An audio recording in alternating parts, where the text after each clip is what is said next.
കൊന്നാനാം അമ്പെടുത്ത് രാമനയ്യണ നേരമതയും ലങ്കേശൻ രാവണന്റെ നെഞ്ചിലിടുക്കിയായി വല്ലാതെ മോഹമുണർന്നു മൈഥിലിയെ കട്ടതുകൊണ്ട് എന്തെല്ലാം മുകില് വന്നെന്റെ കൈലാസനാഥ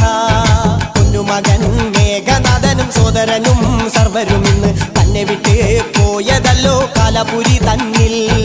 പശ്ചാത്താപം നിറയണ് രാമന്റെ ശരമുനയാൽ മോക്ഷത്തിൻ പടി കടക്കാൻ മോഹമുദിച്ചല്ലോ കാത്തരുളൂ ശ്രീരാമ പരമരുളൂ ശ്രീരാമ പ്രാർത്ഥന കേൾക്കാനിരിയും വൈകരുതേ നീ കാത്തരുളൂ ശ്രീരാമ പരമരുളൂ ശ്രീരാമ പ്രാർത്ഥന കേൾക്കാനിരിയും